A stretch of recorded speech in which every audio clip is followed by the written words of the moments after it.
సంగారెడ్డి జిల్లా ఆందోళ్ మండలం జోగిపేటలో విషాదం చోటు చేసుకుంది. సెల్ టవర్ పై ఉరేసుకుని నాగరాజు అనే యువకుడు ఆత్మహత్య చేసుకున్నాడు.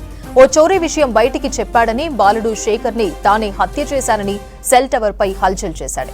సెల్ టవర్ నుంచి దించేందుకు ప్రయత్నిస్తే కత్తితో బెదిరించాడు నాగరాజు. చివరికి cell tower cable wire cut చేసి ఉరివేసుకుని చనిపోయాడు.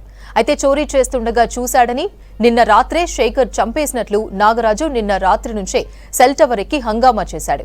సీన్ కట్ చేస్తే ఇవాళ జోగిపేట చెరువులో బాలుడి డెడ్ బాడీ దొరికింది.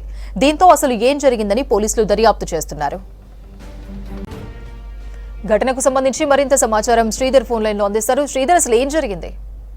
అపర్ణ, సంగారెడ్డి జిల్లాలోని జోగిపేటలో ఓ వ్యక్తిని హత్య చేసి మరో వ్యక్తి సెల్ ఫోన్ టవర్ కు ఉరివేసుకుని ఆత్మహత్య చేసుకున్న ఘటన జరిగింది. దీంట్లో నాగరాజ్ అనే వ్యక్తి, శేఖర్ అనే వ్యక్తి ఇద్దరు కలిసి, శేఖర్ అనే బాలుడు ఇద్దరు కలిసి ఓ దొంగతనానికి పాల్పడ్డారు. దీంట్లో ఆ పంపకాల్లో తేడా రావడంతో శేఖర్ కు డబ్బులు ఇవ్వకపోవడంతో శేఖర్ దొంగతనం విషయం బయటకు చెప్తానని చెప్పడంతో శేఖర్ ని నాగరాజ్ అనే వ్యక్తి నిన్న రాత్రి బండరాయితో తలపై బాధి హత్య చేశారు. హత్య చేసి పక్కనే ఉన్న చెరువులో పడవేశారు. పడవేసిన వెంటనే ఆయన నాగరాజు సెల్ టవర్ ఎక్కి ఆత్మహత్య చేసుకుంటానని బెదిరించారు. గత రాత్రి మొత్తం కూడా టవర్ పైన ఆయన గడిపాడు. ఎవరైనా తీసేందుకు ఆయన దింపేందుకు ప్రయత్నిస్తే ఆ కత్తితో కోసుకుంటాను ఆత్మహత్య చేసుకుంటానని బెదిరించాడు.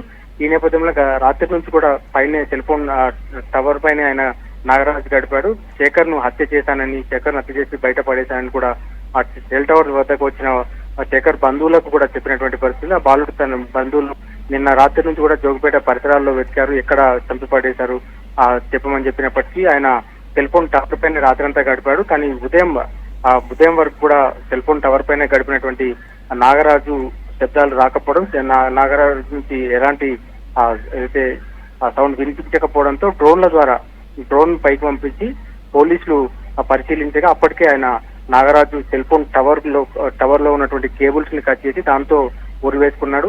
సో ఈ ఘటనలో శేఖర్ అనే బాలుని గత రాత్రి చంపివేసి ఈ రోజు ఉదయం నాగరాజు సెల్ ఫోన్ కేబుల్ వైర్లతో ఉరివేసుకున్నట్టు కూడా పోలీసులు ప్రాథమిక అంచనాకు వచ్చారు. దీనిపైన పూర్తి విచారణ చేస్తున్నారు. ప్రధానంగా ఒక షాప్ లో దొంగతనం చేసిన ఘటనలో పంపకాల్లో తేడా రావడం వల్లనే శేఖర్ అనే బాలుని చంపడం, దాంతో పాటు నాగరాజు ఆత్మహత్య చేసుకున్న ఘటన గత రాత్రి నుంచి కూడా కొనసాగింది.